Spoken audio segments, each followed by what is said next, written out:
It's the Brad and John Show. The Brad and John Show for Friday, February 14th. This is a C block, which means we start around 7:40. The reason I do that is a new feature we've been doing for a couple of weeks, and I think John actually proves of it. If you are listening to this real time, you'll know, well, of course I know it's Friday the 14th, but if you're listening to this on one of the podcasts, which is at bshow.co, or on the video podcast, which is BJ... not BS, that's you and Shelley, Brad. Excuse me, bjshow.co.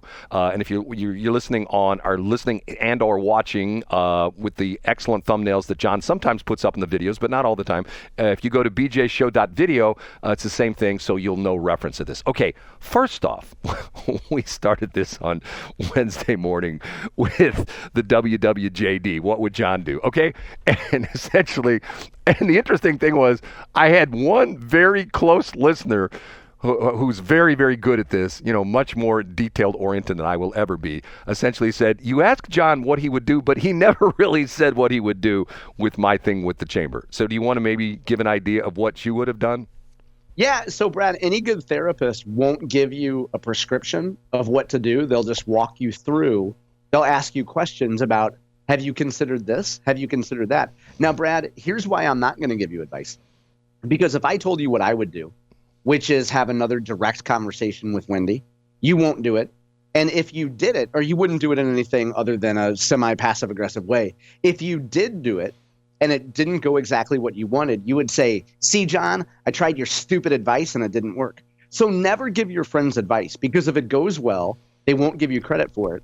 And if it doesn't go well, they will blame you. Brad, that's why I didn't tell you to sell your Bitcoin a month ago before it tanked. That's like people ask me for advice all the time, and I'll readily give my advice, but I always give the disclaimer afterwards. I say, now, you've got my advice. If you want to be successful, do the opposite of what I just told you. The exact opposite. And there's a great example as you get into this next story. For folks who don't know, in radio history, there were a bunch of hippies sitting around, and when they ran out of their cannabis, they started doing MDMA, also known as ecstasy.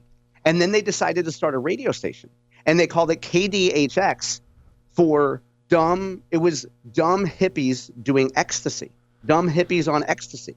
Okay. So it became known as KDHX. The history of this is, I told the story the other morning, and I actually had somebody call me and say, is that true? Yes, it's true. There was one, I think the guy's name was Jeremy. I can't remember his exact name.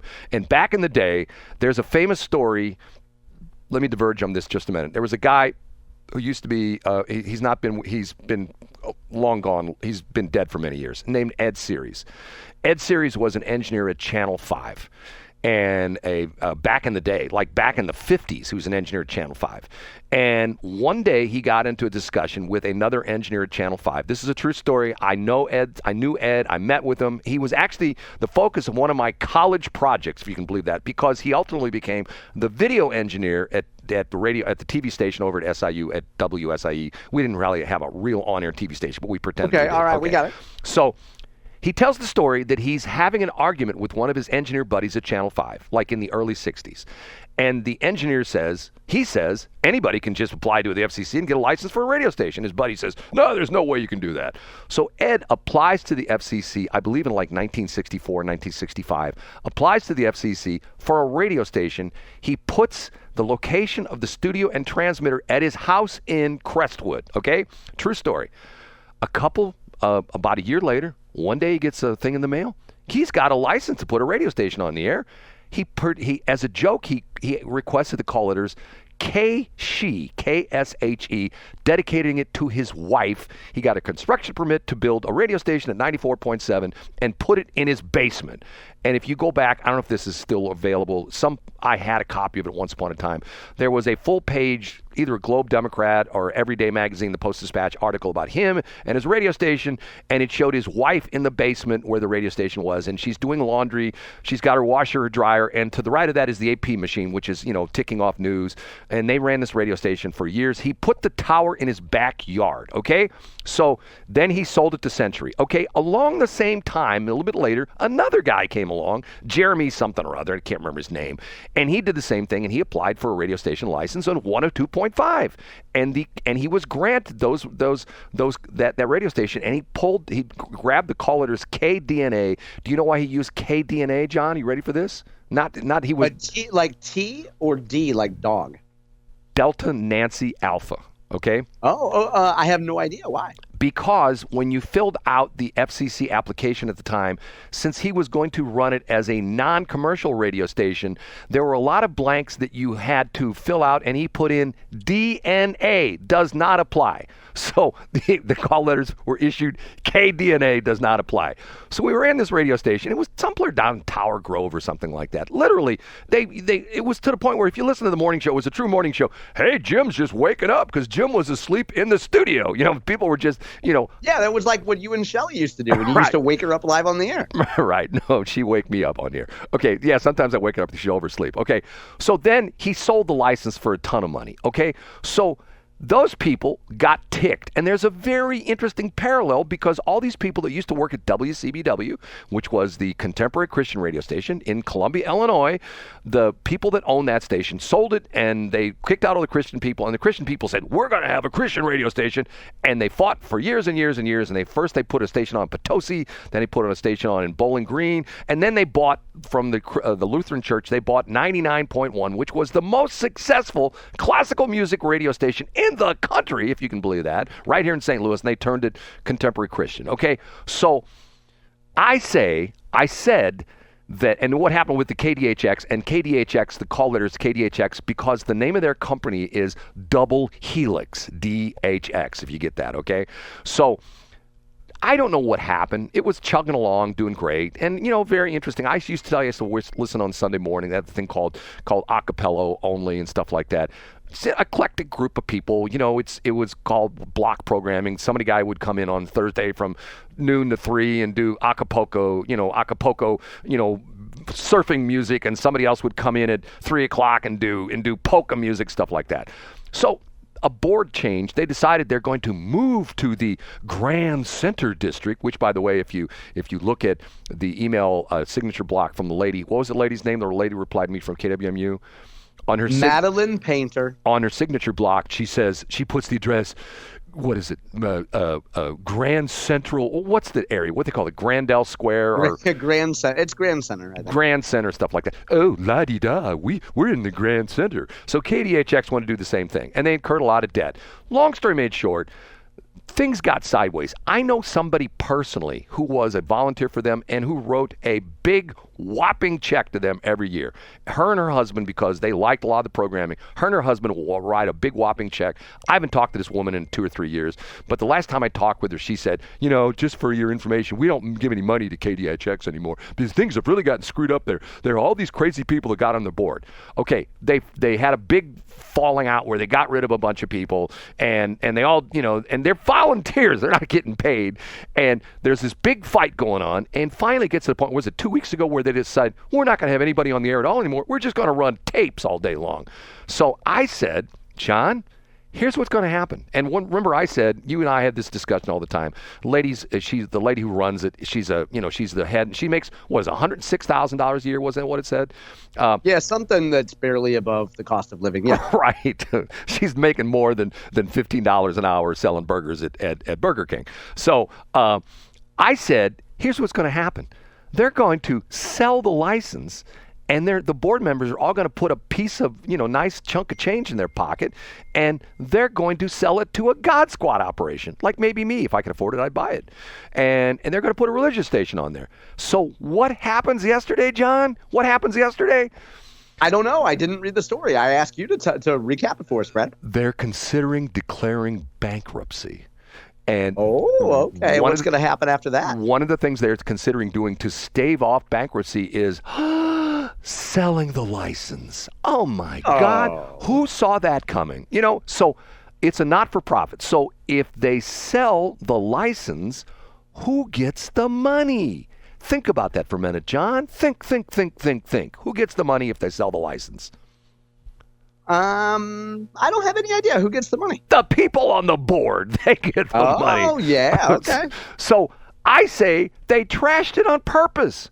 And the next phase of this is, I say that in the next couple of days, you're going to see Relevant Radio or EMF, which are all these religious broadcasters. And once again, what's interesting, my talk yesterday with this very influential, high-ranking St. Louis media guy, I said, do you have any idea how much money that Joy 99 makes? And he didn't. And I told him, and he almost didn't believe me. I said, do you have any idea the net worth of the company EMF that owns all these K-Love stations all over the country? He goes, no. I go, it's about $30 million short of $1 billion with a B. And once again, they're a quote-unquote not-for-profit, but yet everybody on the board is making what, $300,000, $400,000, $500,000, not-for-profit. You know, this is, and John and I have this argument all the time because John always says, well, you have to hire good people to run the company. I go, no, you don't. There's people, you know, right now, John, in my phone, I could call 5 names in my phone right now, guys who retired from the radio business. I say, hey, we're gonna go down and we're gonna see if we can save KDHX. Are you with me? And they go, man, I'm doing it. And they'd say, what's the pay? I go, 0, zilch, nada, nothing. They go, I'm in. Get what I'm saying, John? Yeah, well, the good thing is, you know, a lot of suckers. And do you have any timeshares or maybe some multi-level marketing? You know, maybe you have some Arbonne that you could sell them or something? I thought I was maybe sell them some Chamber of Commerce memberships. Yeah, maybe you could. Okay, enough of that. Double Helix. So you were right about Double Helix, Brad. Now, is there a chance that with all the money they get, they could bring their public access TV stations back? No. Do you think they could rise Pete Parisi from the dead? Well, the interesting part of the article was on St. Louis Public Radio, they give all the information about they've got an attorney, they're possibly going to declare bankruptcy, they're probably going to sell the license, blah, blah, blah. How come we don't know that about KWMU? You know, how come the organization that gives us in-depth detail about another radio station, when they talk about their own radio station, they have to go to a third party, what was Joanne Mayonnaise, is that what I said? Yeah, I think it's Joanne Fabrics Mayonnaise, I think is what you called her yesterday. You know, they're closing too, Joanne's Fabrics is. It's Joe FYI Manas. Isn't that what it is? Yeah, hey, FYI, just for discussion. Yeah, just for discussion. Okay. Just for discussion. So why do they have all the intimate details of KDHX being, you know, in trouble? And now here's the other interesting thing. Can I tell you this? Don't be surprised if the friends of KWMU go after this station as well, too. Oh, yeah, that would be good.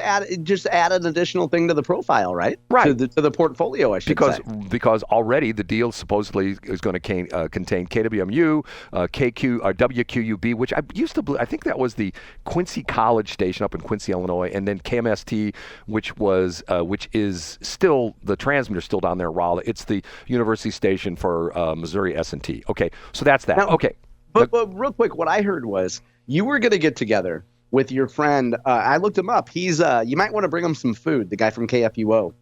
And you got him and your friend Madeline Painter, and you guys are working out some kind of a deal. Or you signed a memorandum of understanding, and you're bringing in J.C. Corcoran to do a yacht radio station, right? Now, I will... And it's called K-Punch for the sound of a punch hitting your face. Right. I will say that one of the... Can we go over a couple minutes this morning? You got to get out of here. Yeah, of course we can. Okay. It's Valentine's Day, Brad. Okay, it's Valentine's Day. Okay, I will say that last night, and once again, Dr. Camille Winter, up there in heaven, up there in broadcast heaven, thank you so much for instilling this sense of journalism, which doesn't go away in my head. I reached out to some people I know in Columbia who are attached to the University of Missouri. And I sent them a text last night, 2 different people, and I said, hey, do you know what's going on with this deal with the Board of Curators divesting themselves of the radio stations in St. Louis and Kansas City? You know what their response was? What's that? They're like Colonel, what was his name? Sergeant, what was his name in Hogan's Heroes? Oh, that would say, I see nothing? I know nothing. It was like, or they could have said very interesting but stupid. Yes. You know. Okay, so the other day we're changing gears here right now. I just shifted. I just did from 4th down to 2nd. Okay, that's good. Don't blow out the engine this time, Brad. You're not on 270 in a Mercedes. Go ahead. We have this. John remembers all this crap. We have this new aspect of the show.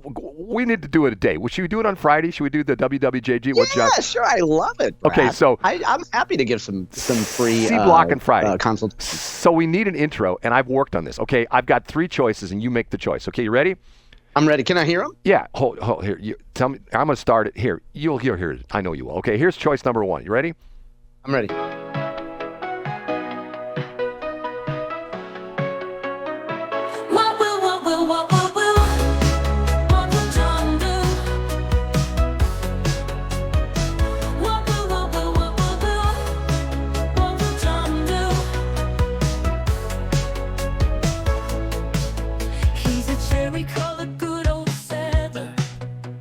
Okay, so that's number one. Did you get that? Okay. I love that. Is her line, I'm a cherry cola? Yes. Okay, here's number two. And the audience can vote along if you want. Text me which one you like, 314-280-8880. Okay, here comes number two. You ready? I'm ready. What would John do? What would John do? What would John do? Do-do, do-do. What would John do? What would John do? What would John do? Do-do. Jesus, come on, the Messiah. I wish I could buy a corn on the cob. You like that line? He I references. love that. Okay. Yeah, I mean, anyone with a Christ complex, I do share the same initials as our Lord and Savior. That's right. So that one's appropriate. Yeah. Okay, now, because it's funny you picked up on that, because that's sort of the reason I did this. Okay, now, the one that I know John's going to like, this is number three, okay? Once again, you can vote at 314-280-8880. This is choice number three. You ready, John? You're going to love this ready. one. And I'm going to let this one run about a minute, because you really got to get into this one. Okay, here we go. Incorporated by millennials. So what would John do? Let me explain it to you. He puts his head in the spin cycle cause his brain is the devil. It's true. Put bleach in his cereal, lipo through his genitals. Forward and past cause it's gray matter. Guessing who goes after. What would you do if you were John? Whoa, what would you do? Now, you might sweat up 3 hits on the beat, please, for minimal fees. 0 degrees, dipping nowhere, running against the wind all day. Fried ball chain store chicken is delirious. Gets into a little bit of Eminem kind of vibe there. What do you think, John? Really good. I like that. The third one is obviously very Eminem inspired, very Right. Marshall Mathers. Right. You know, I mean, here's the thing. I'll take an informal survey, or actually maybe a formal survey of friends this weekend. I immediately thought that song number one would be my first pick because of the Dua Lipa overtones. You know how I feel about her. But song number two is just very down home too, and like the doo-doo. You know, that encourages people to kind of sing along, you know? Right, and you know what happens when we say things on the air? We both get in a lot of doo-doo, you know what I'm saying? That's true. That's very appropriate, Brad. I love that. Now, here's the thing. The greatest thing about if we actually make this, I'm going to sound very solipsistic here, Brad. I'm going to make this all about me. But let's also make it about you. Because I love the idea of giving some, you know, advice, take it or leave it. But also, let's face it, there will be no supply of stories in which Brad gets himself in a sticky wicket. You know, every time you go to a chamber, you might get thrown out. You go to a Bill Eigel fundraiser, you might get thrown out. You know, funny. I'm glad you mentioned that because of the fact that I got thrown out of the Bill Eigel fundraiser. I mean, what is it with me and people throwing me out of events? You know, why is that? Well, I think it's kind of like the Taylor Swift effect. Like at a certain point, you got to think maybe you're the problem, Brad. Maybe it's not the other people. So you're saying that all the guys she's had troubles with in her dating life, it wasn't the guy's fault, it was her fault? Is that what you're saying, John? I don't know. I mean, I think there seems to be a common theme there. You know? But the Taylor Swift army, the women would never say that because they're going to say, no, Taylor never do anything wrong. It's all these jerky guys. The guys are always jerks with a capital J. That's why Taylor has this trouble, because all men suck. They're all stupid. They're all terrible. All men are like that. Weird. Yeah, that's the acronym for that is AMALT and AWALT, Brad. Maybe we should add that to the glossary. All men are like that is AMALT, and all women are like that is AWALT. Well, you don't have to. The AWALT doesn't exist, but AMALT does because all men are jerks. You know, all men are jerks. There's no doubt about that. The only thing you know, Brad, is DeWalt. I mean, you're more of a DeWalt guy rather than an AWALT guy. I'm a Milwaukee guy and I'm a Makita guy, to be honest with you. I bet you are. Brad, what a wonderful week we had. You've gotten thrown out of a meeting. You've got some new people join the Westplex Chamber of Commerce. It's been a fantastic week.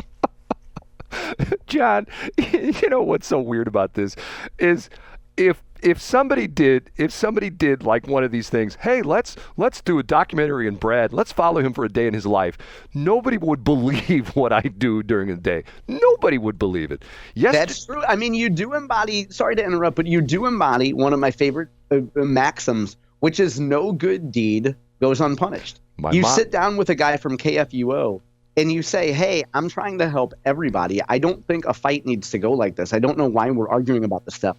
And then people question your intentions. You try to rise the tide for all boats, and then someone doesn't believe you and throws you out of her meeting. Well, like no good deed goes unpunished, Brad. Just before I got thrown out of the meeting, I said, "Hey, I'm here to help promote your chamber," and she says, "I don't need any help." So once again, am I going to get myself in trouble with this? What do you think, John? You think? I don't think so. I think cooler heads will prevail, and Wendy sounds like the type of person. She's obviously there because she has some sort of sense, and we all make bad decisions at one point or another. We all look at decisions we make and think, I'd kind of like to take that conversation back. She probably saw you, got a little bit heated, lacked impulse control, had a strenuous conversation, and she probably didn't feel good about it. But there's probably a way for her to remedy that. But here's the crazy thing. She's really good at what she does. I mean, she's taking I bet she is. I mean, that's why she's doing what she's doing, right? Right. She took this chamber from practically nothing to the point where there are a lot of people in St. Charles County say, and I won't mention names, but I've had 3 people who, all 3 of these names you would know, would say,